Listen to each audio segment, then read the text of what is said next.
Hello students, in this video we'll discuss part 4 of chapter number 1, the Harappan civilization. Students, I hope you all have seen part 1, part 2 and part 3 of this chapter. If not, do watch it. बेटा part 3 को हमने यहाँ पर and किया था. Part 4 हम start करेंगे next topic से, वेट्स एंड मेजर्स. तो बेटा ये जो दो टर्म्स यहाँ पर गिवन है, वेट्स एंड मेजर्स, इससे आप फेमिलियर हैं. ये कुछ भी ऐसी नहीं है जो आपने अब तक सुना ही नहीं है. वजन करना और नापना, जब आप फ्रूट्स लेने जाते हो, वेजिटेबल्स लेने जाते हो, तो आपने वेट्स को देखा ही होगा, है ना. और जब आप क्लोथ्स खरीदते हो, जब आपके घर में डोर और विंडोज़ डिज़ाइन होते हैं, तो आपको पता ही है कि मेजरमेंट के बाद ही वो सब कुछ होता है ना. तो वेट करना मतलब वजन करना और मेजर करना मतलब नापना. तो हमें बहुत सारे स्टोन वेट्स मिले हैं एक्सकवेशंस में. जब इंडस वैली सिविलाइजेशन, हड़प्पा मिला, मोहनजोदड़ो मिला, तो उसमें हमें बहुत सारे स्टोन वेट्स मिले, है ना. जब हमने एक्सकवेशंस किए, खुदाई की, तो हमें स्टोन वेट्स मिले. जो हड़प्पन पीपल थे वो क्यूबिकल स्टोन वेट्स का यूज़ करते थे. आज भी आप लोग जब मार्केट जाते होंगे तो आपने इस टाइप का शेप देखा होगा. ऐसे वेट होते हैं ना, यहाँ पर कहीं 1 kg लिखा होता है, कहीं पर 2 kg लिखा होता है, कुछ के ऊपर 5 kg लिखा होता है ना. तो इनका शेप आज ये है. पर जो हड़प्पन पीपल यूज़ करते थे वेट, स्टोन वेट्स, उनका शेप कैसा होता था बेटा, क्यूबिकल. आज तो हम किसके यूज़ करते हैं बेटा, आयरन के. और अब तो वेट मशीन आने लगी है. अब तो आपको कुछ भी करने की ज़रूरत नहीं है, वेट रखने की ज़रूरत नहीं है. वेट मशीन इस तरीके की होगी, आपको यहाँ पर जो भी बाउल उनके पास होगा, उसमें अपने वेजिटेबल या फ्रूट्स को रख देना है और यहाँ पर आ जाएगा उसका वेट कितना है ना. तो जो हड़प्पन पीपल थे वो क्यूबिकल स्टोन वेट्स का यूज़ करते थे. जो बेसिक यूनिट होती थी वो होती थी 16, इक्वल टू मॉडर्न 14 ग्राम्स. आज का जो 14 ग्राम है उसको ही क्या माना, बेसिक यूनिट 16, जो किसके इक्वल है, 14 ग्राम के इक्वल है. जो लार्जर वेट्स होते थे वो 16 के मल्टीप्लाई ही होते जाते थे. जैसे आज 1 किलो, 2 किलो, 3 किलो, 5 किलो होता है ना. पहले ऐसे थे 16 जो कि 14 ग्राम है, फिर 32 जो 28 ग्राम होगा. ऐसे ही चलता जाएगा. 16, 32, 48, 64, 128 and so on and so for. जो लार्जर वंस थे वो किसके फ्रैक्शंस थे, 16 के. 16 का टेबल आप सबको आता है ना. 16 का टेबल या 16 की मल्टीपल निकालते जाओ, वो थे इनके वेट्स. नाउ ट्रांसपोर्ट, हम पढ़ेंगे बेटा ट्रांसपोर्ट को. तो हड़प्पा में बहुत सारी सील्स ऐसी मिली हैं जिनके ऊपर शिप बनी हुई हैं, बोट्स बनी हुई हैं. फिर बहुत सारे हमें टॉय शिप्स मिले हैं ना. तो इससे ये पता चलता है कि इन्हें शिप और बोट्स का तो अच्छा खासा नॉलेज था. तो सेवरल रिप्रेजेंटेशंस हमें मिले हैं शिप्स के, किस पर, हड़प्पा की सील्स पर, मोहनजोदड़ो की सील्स पर. एक पूरा की पूरा टेराकोटा मॉडल मिला है शिप का. कहाँ से, लोथल से, जो इस बात को पॉइंट आउट करता है कि उस टाइम में शिप्स का यूज़ होता होगा. आज भी हम देखते हैं बेटा बच्चों के जो टॉयज़ होते हैं उसमें क्या आता है, डॉल्स आती हैं, कार्स आती हैं, ट्रेन्स आती हैं, शिप्स आती हैं. तो वो कब आ रही हैं, जब ये सारी चीज़ें रियल में एग्जिस्ट कर रही हैं. मतलब शिप रियल में एग्जिस्ट करती होगी तभी तो टॉय शिप बनी है. अच्छा सुनो, जब हम लोग खेलते थे, जब हम लोग बहुत छोटे थे, तो हमारे टॉयज़ में रोबोट्स नहीं होते थे. पर आप लोगों के टॉयज़ में रोबोट्स भी होते हैं ना. जब रोबोट्स रियल में आए तो टॉयज़ में भी आ गए. Boats were also use to carry goods from production centres to cities. बेटा जहाँ पर किसी भी चीज़ का प्रोडक्शन हो रहा है उससे फार सिटीज़ तक ले जाने के लिए ये लोग बोट्स का यूज़ करते थे. बोट्स का यूज़ क्यों भी होता था बेटा, देखो प्रोडक्शन सेंटर एक है, प्रोडक्शन सेंटर से डिफरेंट सिटीज़ तक हमको उस प्रोडक्ट को पहुंचाना है, तो वो किसके थ्रू होता था, बोट्स के थ्रू होता था. इनलैंड ट्रैवल के लिए इनफ एविडेंस हमें मिलते हैं. हमें बुलक कार्ट्स के बहुत सारे टेराकोटा मॉडल्स मिले हैं. जैसे टेराकोटा की हमें शिप मिली है, ऐसे ही टेराकोटा के हमें बुलक कार्ट्स भी मिले हैं. बुलक कार्ट्स बोले तो बैलगाड़ी, मतलब उस टाइम में बैलगाड़ी भी एग्जिस्ट करती थी. बेटा जो भी टॉयज़ आपको आज दिखते हैं वो कहीं ना कहीं मिनिएचर मॉडल होते हैं, what ever exist in society. जैसे अभी डॉक्टर किट मिलती है, मतलब डॉक्टर जो भी यूज़ करता है अपनी किट में, उसी का मिनिएचर मॉडल आपको टॉय किट में मिल जाता है. मेडिकल वो बोलते हैं ना, हम डॉक्टर सेट लेंगे, हम किचन सेट लेंगे, तो किचन में जो चीज़ें होती हैं वही वहाँ पर मिनिएचर मॉडल में होती हैं। तो बुलक कार्ट्स भी देखे, बुलक कार्ट्स बोली तो बैलगाड़ी। कॉपर ब्रोंज के मॉडल्स मिले हैं कार्ट्स के, जिसमें ड्राइवर बैठा हुआ है, और ये कहाँ पर मिले हैं बेटा, हड़प्पा चनहुद्रो में। ठीक है, कॉपर और ब्रोंज के मॉडल्स भी मिले हैं कार्ट्स के, मतलब गाड़ी किस किस की बनी मिली है हमें, कॉपर और ब्रोंज की, जिसमें एक ड्राइवर बैठा हुआ है। ये कहाँ मिले हैं बेटा, हड़प्पा और चनहुद्रो में मिले हैं। Carts used in those days resemble the modern day. इक्का आज जैसी घोड़ा गाड़ी होती है या आज की जैसे बैलगाड़ी होती है, उस टाइम के कार्ट्स वैसे ही हुआ करते थे। अच्छा भाई, आप लोगों ने तो नहीं देखे होंगे, पर हमने तो घोड़ा गाड़ी भी बहुत देखी है और बैलगाड़ी भी देखी है। Now art and craft. तो बेटा जितना भी काम था जो हड़प्पन्स ने किया आर्ट में, ठीक है, वो दिखाता है कि इन लोगों ने उस पर्टिकुलर फील्ड में भी मास्टरी हासिल कर ली थी। तो जितना भी वर्क है हड़प्पन आर्ट में, उसमें आप इंक्लूड कर लो फिगरिन क्लेस, मतलब मिट्टी से बनी जो फिगरिन्स थी वो टेराकोटा से बनी, स्टोन से बनी, और कुछ ब्रोंज स्कल्पचर। अब बेटा यहाँ पर कंफ्यूज नहीं होना कि ये फिगरिन्स क्या हैं बेटा, ये मूर्तियाँ ही होती हैं, शो पीस की जो छोटी छोटी मूर्तियाँ आज हम लोग नहीं रखते अपने मतलब हॉल को डेकोरेट करने के लिए, लिविंग रूम को डेकोरेट करने के लिए, है ना। फिगरिन्स मतलब छोटी छोटी मूर्तियाँ, क्ले की भी मिली, टेराकोटा की मिली, स्टोन की मिली, फिर ब्रोंज स्कल्पचर भी मिले, सील्स मिली हैं, बीड्स मिले हैं, और दूसरे प्रोडक्ट्स भी मिले हैं जो दिखाते हैं कि भाई ये लोग इस पर्टिकुलर फील्ड में भी मास्टर थे। Are products of skilled craftsman. ठीक है, ये सारे प्रोडक्ट्स किसको दिखाते हैं, स्किल्ड क्राफ्ट्समैन को दिखाते हैं। एक पीस मिला है वुवन कॉटन का जो मोहनजोदड़ो से मिला है हमें, और जो टेक्सटाइल इम्प्रेशंस हमें मिले हैं बहुत सारे ऑब्जेक्ट्स पे, वो भी ये बताते हैं कि भाई टेक्सटाइल भी इन्हें अच्छा खासा बनाना आता था। तो बेटा एक पीस मिला है हमें वुवन कॉटन क्लोथ का, कहाँ से, मोहनजोदड़ो से। फिर हमें टेक्सटाइल्स के इम्प्रेशंस मिले हैं बहुत सारे ऑब्जेक्ट्स के ऊपर। ये बताता है कि जो वीविंग का काम था ये एक इम्पॉर्टेंट क्राफ्ट हुआ करता था, मतलब वीविंग लाइवलीहुड का एक ज़रिया थी, मतलब लोग कमाई करते थे क्लॉथ्स को वीव करके, बना करके। जो हड़प्पन्स थे वो बोट मेकिंग का काम भी जानते थे, सील मेकिंग का काम जानते थे, टेराकोटा के आर्टिकल्स बनाते थे, ये भी इम्पॉर्टेंट क्राफ्ट्स थे। तो इन्हें मूर्तियाँ बनाना, स्कल्पचर बनाना, टेराकोटा की मूर्ति, मिट्टी की मूर्ति, ये सब कुछ भी आता था। इनको वीविंग करने का काम आता था, इनको बोट बनाना आता था, सील बनाना आता था, और टेराकोटा के डिफरेंट आर्टिकल्स बनाना भी आता था। वो सब्जेक्ट्स जिन्हें पोइट्री किया जाता था सील्स पर या टेराकोटा के फिगर्स पे, उसमें ह्यूमन बीइंग्स भी थे। मतलब अब ये सील है तो सील के ऊपर कहीं पर एनिमल बना हुआ है, कहीं पर ह्यूमन बीइंग बना हुआ है, किसी सील पे बोट बनी हुई है। तो सील्स के ऊपर, ठीक है, क्या बना हुआ होता था बेटा, ह्यूमन बीइंग्स, एनिमल्स और बर्ड्स। ऐसे ही जो टेराकोटा के फिगर्स मिले हैं ना हमें, तो टेराकोटा फिगर्स में भी कहीं पर हमने ह्यूमन बना दिया, कहीं पर किसी एनिमल का टेराकोटा की फिगर बना दी, जैसे बुल बना दिया है, हॉर्स बना दिया है, बर्ड्स बना दिए हैं। जो ह्यूमन फिगरिन्स थी उन्हें हैवी ऑर्नामेंट्स पहनाए दिखाया जाता था। देखो सील्स के ऊपर भी ह्यूमन बनाए गए, एनिमल बनाए गए, बर्ड्स बनाए गए, टेराकोटा के बहुत सारे फिगर्स बनाए गए, वो भी ह्यूमन बीइंग के, एनिमल के और बर्ड्स के। जब ह्यूमन फिगरेंस बनती थी, मानव की मूर्तियाँ बनाई जाती थी, तो उसमें ऐसे दिखाया जाता था कि भाई वो बहुत सारे ऑर्नामेंट्स पहने हुआ है, बहुत सारी ज्वेलरी उसके पास है, और हेड गियर उसका बहुत एलोबरेट होता था। हेड गियर मतलब आप लोगों ने जब ऋतिक रोशन वाली मूवी देखी होगी मोहनजोदड़ो, तो उसमें देखा होगा ना वो सर के ऊपर जो लगाते हैं। अब हेड गियर कुछ भी हो सकता है, जैसे आप लोगों ने देखा होगा ना राजा लोग जो पुराने होते थे वो मुकुट लगाते थे, क्या हेड गियर का पार्ट हो सकता है। ये देखो हेड गियर ऐसे होते थे, वो कहाँ गए, अरे यार ये इसमें है, इसको बोलेंगे बेटा हेड गियर। ये हेड गियर।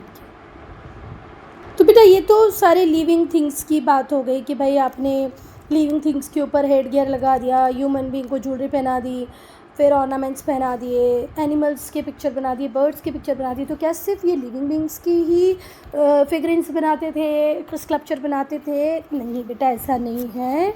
ये लोग नॉन लिविंग के भी फिगरेंस बनाते थे, स्कल्पचर्स बनाते थे। इनएनिमेट ऑब्जेक्ट का मतलब क्या, इनएनिमेट ऑब्जेक्ट्स का मतलब क्या होता है? वो ऑब्जेक्ट जिसमें जान नहीं है। इनएनिमेट ऑब्जेक्ट्स भी ये बनाते थे, जिसमें बहुत कॉमन था टेराकोटा का models of bullock carts and plough. एक हल मिला है हमें, एक हल का पिक्चर है, और एक बुलक कार्ट का मतलब एक बैलगाड़ी का जो मॉडल है टेराकोटा का, एक प्लो का जो मॉडल है टेराकोटा का। ये बताते हैं कि ये लोग इनएनिमेट ऑब्जेक्ट्स को भी बनाते थे। ऐसा नहीं कि सारी सजीव चीज़ों को बनाया, कुछ निर्जीव चीज़ों को भी बनाते थे। ये है बेटा वो क्या, टेराकोटा मॉडल ऑफ कार्ट, बैलगाड़ी। इस तरीके की बैलगाड़ी उस टाइम में हमें मिली है। ये तो टॉय है ना। उस टाइम में बेटा जो गोल्ड स्मिथ्स हुआ करते थे, गोल्ड स्मिथ्स का मतलब क्या होता है? सुनार, जो ज्वेलरी बनाता है। आप लोग ने देखा होगा ना घर में अपनी मम्मियों को इयररिंग्स, है ना, बैंगल्स वगैरह जो पहनती हैं गोल्ड की, तो गोल्ड स्मिथ उस टाइम में भी हुआ करते थे, वो ज्वेलरी बनाते थे। किस किस की ज्वेलरी बनाते थे बेटा? सिल्वर चांदी की, गोल्ड सोने की, और प्रीशियस स्टोन्स के भी आप लोगों ने देखा होगा। कुछ लोग टोपैज पहन लेते हैं, कुछ रूबी पहन लेते हैं। तो उस टाइम भी प्रीशियस स्टोन्स, सिल्वर, गोल्ड, इनकी ज्वेलरी बनाई जाती थी। बनाने वाले थे गोल्ड स्मिथ। जो हड़प्पन्स थे वो बीड मेकिंग के आर्ट को भी जानते थे। बीड मेकिंग बोले तो मोती, मोती आप लोगों ने देखे होंगे ना, जिनको पिरोकर हम एक माला बना लेते, तो वो बीड को भी जानते थे। बीड मेकिंग का काम उन्हें आता था। जो हड़प्पन्स थे उन्होंने जिस टाइप की पॉटरी को प्रोड्यूस किया है ना बेटा, अब पॉटरी में ये मत समझना कि सिर्फ मटके ही आते हैं। पूरा बर्तन उस टाइम में सब कुछ मिट्टी का बनता था। पंस ने जिस टाइप के मिट्टी के बर्तन बनाए थे ना बेटा, उनमें भी एक यूनिकनेस थी। उन्होंने अपने बर्तनों को ग्लॉसी बनाया था, वो बर्तन शाइन करते थे। तो हड़प्पन्स ने प्रोड्यूस किए थे ऐसे बर्तन जिनमें खुद यूनिक कैरेक्टरिस्टिक्स थे, जो उस टाइम में समकक्ष और कहीं पर अवेलेबल नहीं थे। जैसे इन्होंने इनकी पॉटरी, जो बर्तन हुआ करते थे मिट्टी के, उसमें इस तरीके से काम किया कि वो थोड़े से ग्लॉसी दिखे, शाइन कर रहे थे। शाइनिंग ग्लॉसी इन लोगों ने पॉटरी बनाई। अर्दन वेसल्स, मिट्टी के जो बर्तन हुआ करते थे, जो पॉटरी हुआ करती थी, वो किस पे बनती थी? Potter's wheel. पॉटर्स व्हील आप लोगों ने देखा होगा ना, इस तरीके का एक व्हील होता है, और यहाँ पर हम लोग मिट्टी रखते हैं और फिर ये व्हील घूमता जाता है और यहाँ मिट्टी से पॉट्स बनते हैं, है ना। सो ये लोग अर्दन वेसल्स और पॉटरी को बनाते थे, किसके ऊपर? पॉटर्स व्हील के ऊपर, और उसे फिर डेकोरेट करते थे ब्लैक ज्योमेट्रिकल डिज़ाइन से। ब्लैक ज्योमेट्रिकल डिज़ाइन से आपने पहले इस तरीके का एक मटका बना लिया, फिर उस पर ज्योमेट्रिकल डिज़ाइंस बनाना स्टार्ट कर दिया। कई बार डिज़ाइंस ऐसी होती थी, ठीक है। चलो, जो बड़े जार मिले हैं जिनकी नैरो नेक है, नैरो नेक मतलब ये नेक थोड़ा नैरो है और जार थोड़े से बड़े हैं, तो ऐसे जार्स मिले हैं जिनके नेक नैरो हैं। फिर हमें रेड पॉट्स मिले हैं जिनके ऊपर ब्लैक डेकोरेशन है। ऐसे लाल कलर का मटका मिला है, उसके ऊपर ब्लैक से डेकोरेट किया गया है।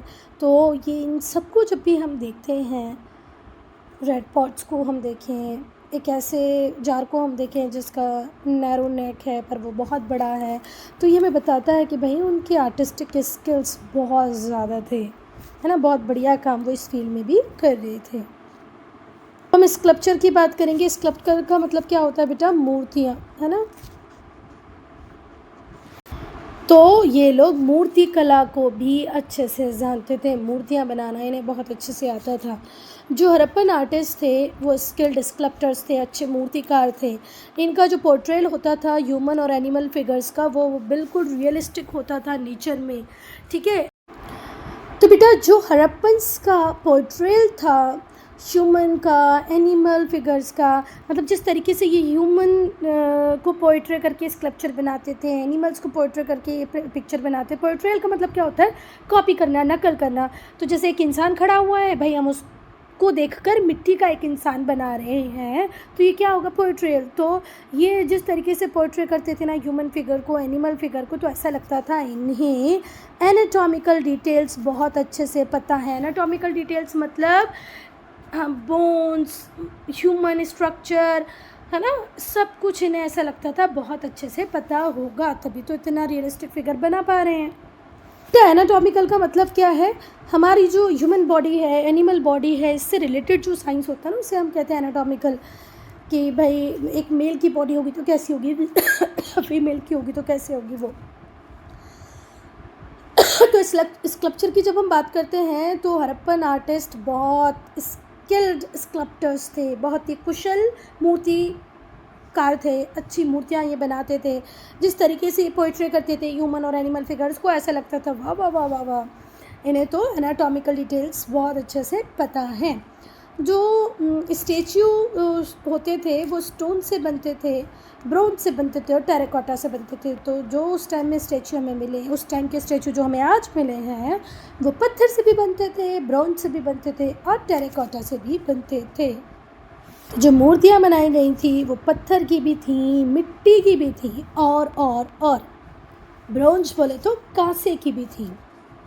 बहुत सारी स्टोन इमेजेस हमें मिली हैं उस टाइम की, उसमें से जो बहुत ही उत्तम है वो है एक जो हमें मूर्ति मिली है बियर्डेड मैन की, मोहनजोदड़ो से, ठीक है।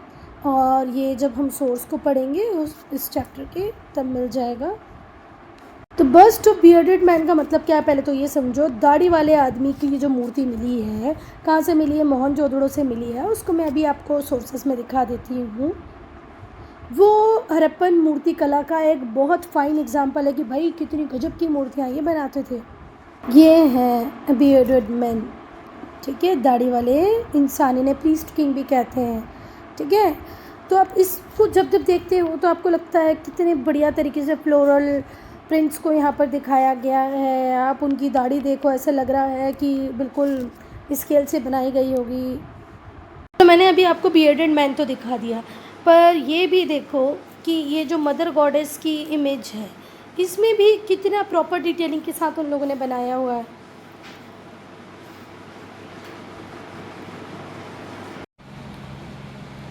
बेटा जब हड़प्पन सेटलमेंट्स में एक्सकवेशन स्टार्ट हुआ, इंडस वैली में जब एक्सकवेशंस हुए तो हमें बहुत सारी टेराकोटा फिगरिंग्स वहाँ से मिली, छोटी छोटी मूर्तियाँ मिली हैं मिट्टी की, है ना, चीनी की। मोस्ट इम्पॉर्टेंट जो टेराकोटा इमेज है वो मदर गॉडेसेस की है, ठीक है। इसके अलावा हमें बहुत सारे फिगरिंग्स मूर्तियाँ मिली हैं बियर्डेड मेल्स की, जिनके हेयर्स कैसे हैं, क्वाइल्ड, ऐसे गोल गोल, स्टैंडिंग रिजिडली अपराइट, जो ऐसे सीधे खड़े हुए हैं। तो ऐसा माना जाता है कि ये जो मेल फिगरेंस हैं वो किसकी होंगी, डाइटी की होंगी, मतलब किसी भगवान की। वो सारे लोग, मतलब जितने भी वो मूर्तियाँ हैं वो सारी भगवान की होंगी, ऐसा माना गया है। तो मदर गॉडेसेस के अलावा हमें कुछ फिगरेंस मिली हैं बियर्डेड मेल्स की, जिनके कॉइल्ड हेयर हैं और ये सीधे खड़े हुए हैं। ऐसा माना जाता है कि ये जो मेल फिगरेंस हैं ये एग्जैक्टली सेम टाइप की, एक जैसी मिली हैं। तो हो सकता है ये किसकी हो, डाइटी की हो, भगवान की हो, या तो इन्हें टॉयज़ की तरह यूज़ करते होंगे, पर अब शायद ये खिलौने होंगे, या तो कल्ट फिगर्स होंगे। जैसे आज हमारे घर में देवी और देवताओं की मूर्ति होती है, तो हो सकता है या तो ये मूर्तियाँ हों जिनकी पूजा वगैरह होती हो, या तो ये हो सकता है ये टॉयज़ हो, कुछ भी हो सकता है। A large number of males and females figurines have also been found, और बहुत सारे नंबर में मेल और फीमेल फिगरेंस भी यहाँ पर मिली हैं। बेटा हड़प्पन्स को या इंडस वैली के लोगों को ब्रोंज कास्टिंग भी बहुत अच्छे से आती थी, वाइड स्केल पे प्रैक्टिस की जाती थी ब्रोंज कास्टिंग। ब्रोंज का मतलब होता है कांसा, ब्रोंज कास्टिंग मतलब एक मोल्ड होगा, मोल्ड के अंदर आप ब्रोंज को मेल्ट करके मॉल्टन फॉर्म में आप उसके अंदर डाल देंगे, तो जैसे मोल्ड होगा उसी तरीके की वो मूर्ति बन जाएगी। तो ब्रोंज कास्टिंग, ब्रोंज कैसे बनता है, पहले तो कॉपर और टीन को मिला के ब्रोंज बनता है, जिसको हिंदी में कांसा बोलते हैं। तो कांसे की मूर्तियाँ बनाना इनको आ गई थी, बड़े बड़े मोल्ड बने हुए थे, मोल्ड के अंदर आप पिघला हुआ मॉल्टन ब्रोंज डाल दो तो वो उसी शेप में आ जाएगा। जो ब्रोंज स्टैचू है, the bronze statue were made by using special lost wax process. एक लॉस्ट प्रोसेस होती थी जिसको लॉस्ट वैक्स प्रोसेस कहते हैं, उसके थ्रू ब्रोंज स्टैचू बनते थे। कैसे, ध्यान से सुनना, ये प्रोसेस बहुत इंटरेस्टिंग है। कौन सी, लॉस्ट वैक्स प्रोसेस। पहले तो मधुमक्खी के छाते से जो वैक्स बनती है ना, मोम, उससे एक मूर्ति बना ली आपने। अब इस वैक्स से बनी मूर्ति के ऊपर मिट्टी लगा दी। अब गरम करके इस वैक्स को बाहर निकाल दिया। अब ये मिट्टी की मूर्ति बची। अब इस मिट्टी की मूर्ति के अंदर आपने क्या डाल दिया है बेटा, ब्रोंज को डाल दिया है। तो इससे ब्रोंज स्टैचू बन जाएगा। सपोज़ करो ये एक वैक्स का पहले मैंने ग्लास बनाया, इस ग्लास के ऊपर यहाँ लगा दी मिट्टी। अब इस ग्लास जो वैक्स से बना था इसको गरम करके वैक्स बाहर निकाली पूरी। अब ये एक हॉलो बचा है ना मिट्टी का ग्लास, अब इस ग्लास के अंदर मैं पोर कर दूँगी किसको, ब्रोंज को, और बाद में मिट्टी हटा देंगे तो ये क्या बन जाएगा, एक स्टैचू बन जाएगा। क्लियर है? तो बेटा ब्रोंज कास्टिंग इनको आती थी, लॉस्ट वैक्स प्रोसेस से ये ब्रोंज स्टैचू बना लेते हो। इस प्रोसेस में वैक्स के फिगर बनाए जाते हैं, बाद में उसे मिट्टी से कोट कर दिया जाता है, फिर वैक्स को मेल्ट कर दिया जाता है हीट करके, और जो हॉलो मोल्ड बचता है उसमें फिर मॉल्टन मेटल को डाल दिया जाता है, जिससे ओरिजिनल शेप मिल जाता है ना। जो ब्रोंज स्टैचू है डांसिंग गर्ल का, अभी हमने पढ़ा था, ऊपर दिखाया था ना, जो मोहनजोदड़ो में मिला है, वो एक मास्टरपीस है आर्ट का। डांसिंग गर्ल के अलावा बहुत सारे ब्रोंज फिगर्स मिले, एनिमल्स के, बफेलो के, रैम्स के, कुछ कार्ड के मॉडल भी मिले हैं, है ना। अनअर्थ उड़ जाना मतलब ज़मीन से निकल जाना। अब ड्रेस की बात करेंगे तो बेटा जो इंडस वैली के मैन थे वो धोती पहनते थे, है ना। The Indus valley man use to wear dhoti as it depicted on the post shirt from Harappa. Harappa से जो मिट्टी के बर्तन वगैरह मिले ना, पॉट शर्ट्स, उसमें डिपिक्ट किया गया है, मतलब उसमें ऐसी चित्रकारी की गई है कि आदमी को धोती में दिखाया गया है। पॉट्स वगैरह हमें हड़प्पा से मिले हैं, उसके ऊपर डिपिक्ट किया गया है मैन को किस ड्रेस में, धोती में। ये शॉल लेते थे जो उनका अपर गारमेंट होता था, ठीक है। जो आप लोगों ने मोहनजोदड़ो से मिला जो बियर्डेड मैन का स्टैचू है वो देखा ना, स्कल्पचर देखा, उसको प्रीस्ट किंग भी कहते हैं। तो उसने ऊपर से शॉल ओढ़ी हुई है, ऊपर शॉल ओढ़ते थे और नीचे धोती पहनते थे। बेटा जो औरतें थीं वो स्कर्ट पहनती थीं और क्लोक का यूज़ करती थी अपने आर्म्स और शोल्डर्स को कवर करने के लिए। अब क्या मतलब होता है क्लोक का? क्लोक को हिंदी में लबादा बोलते हैं, तो आपको लबादा भी समझ में नहीं आएगा। स्लीवलेस एक ढीला ढाला सा कोट समझ लो। तो जैसे आदमी धोती पहनते थे, ऊपर एक शॉल ले लेते थे, वैसे औरतें स्कर्ट पहनती थी, है ना, और ऊपर क्लोक पहनती थी। क्लोक एक ढीला ढाला कोट की तरह ही होता है ना, जिससे वो अपने आर्म्स और शोल्डर्स को कवर करती थी। इसमें स्लीव्स वगैरह नहीं होती थी, है ना, या होती थी तो बहुत ज़्यादा छोटी होती थी। जो डिस्कवरी हुई है निडल्स की और बटन्स की कुछ साइड्स पे, वो हमें ये भी बताती है कि यहाँ पर क्लोथ्स स्टिच्ड होते थे। हमें इंडस वैली के एक्सकवेशंस में सुई भी मिली है, बटन मिली है। इससे पता चलता है कि भाई उनको सिलाई का काम तो आता ही था। अब बेटा हम ऑर्नामेंट्स को डिस्कस करेंगे। तो ऑर्नामेंट्स मेन भी पहनते थे, विमेन भी पहनती थी, आदमी औरत दोनों ज्वेलरी पहनते थे। कुछ कॉमन ऑर्नामेंट्स थे, नेकलेस, गले का हार, फिंगर रिंग्स, अंगूठियाँ, बैंगल्स आपको पता है, चूड़ियाँ, आर्मलेट्स, एंकलेट मतलब पायल, nose rings, fan shape head dress, ये सब लोग वो पहनते थे। ईयरिंग्स भी होते थे। ये गोल्ड से बने होते थे, सिल्वर से बने होते थे, प्रीशियस स्टोन से बने होते थे, और आइवरी का मतलब क्या होता है, हाथी दांत से भी ज्वेलरी बनती थी, प्रीशियस स्टोन से बनती थी, गोल्ड और सिल्वर से बनती थी।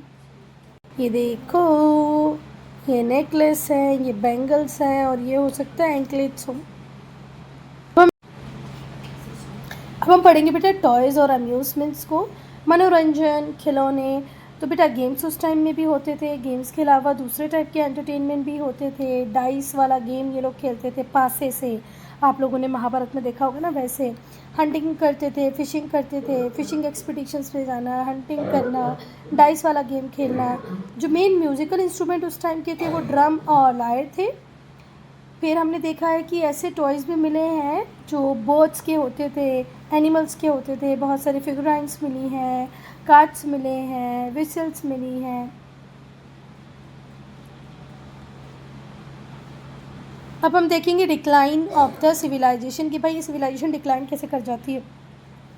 तो जो हड़प्पन सिविलाइजेशन है वो डिक्लाइन हुई लगभग 1800 BCE में, मतलब 1 AD के भी 1800 साल पहले ख़त्म हो चुकी थी हड़प्पन सिविलाइजेशन। कुछ लाइकली कॉजेज़ हम डिस्कस करेंगे। देखो बेटा एग्जैक्ट तो हमें नहीं पता, पर हम जो कुछ थोड़े बहुत अंदाज़ा लगा पाते हैं। तो पहला रीज़न फ्लड्स एंड अर्थक्वेक। कुछ स्कॉलर्स का मानना है कि फ्लड्स आई होगी मोहनजोदड़ो में, जिससे लोगों ने उस सेटलमेंट को खाली कर दिया होगा और कहीं और रहने चले गए होंगे।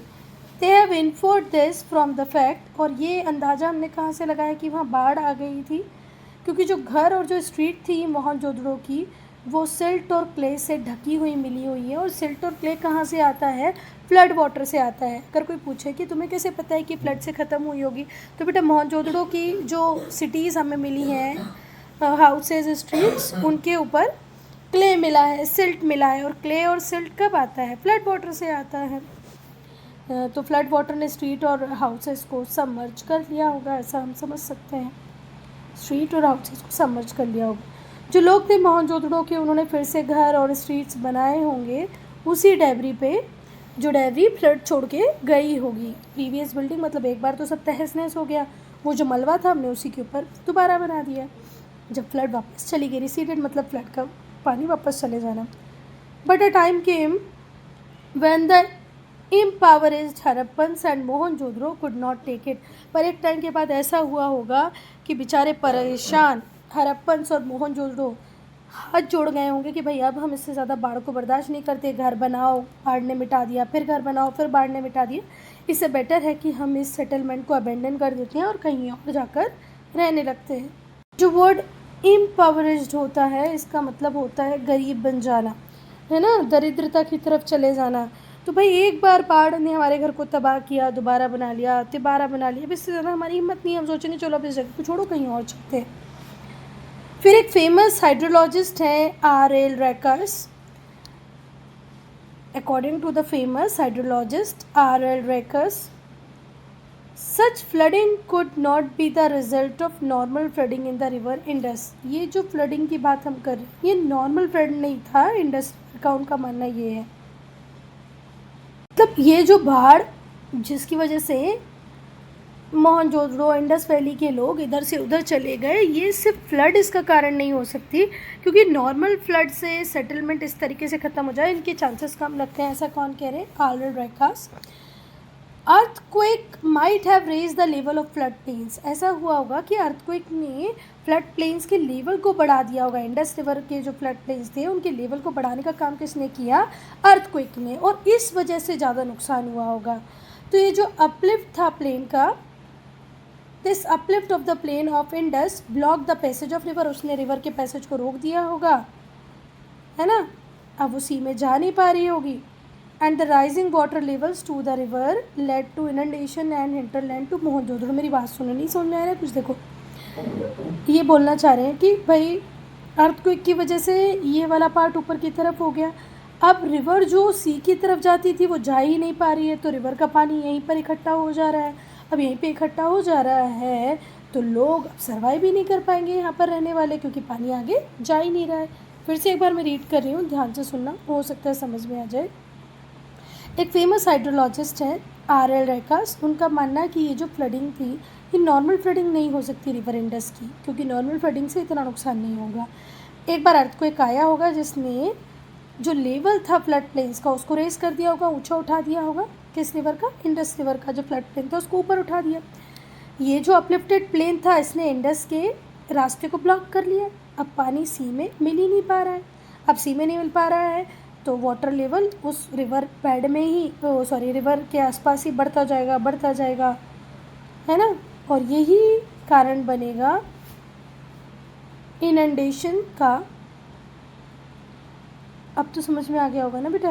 देखो पहले ये नदी यहाँ से यहाँ जा रही थी, पर अब यहाँ फ्लड प्लेन्स की हाइट बढ़ गई है। अब ये नदी इस तरीके से तो जा नहीं सकती, तो पानी यहीं रहेगा, और पानी यहीं रहेगा तो भाई बहुत भारी नुकसान होगा।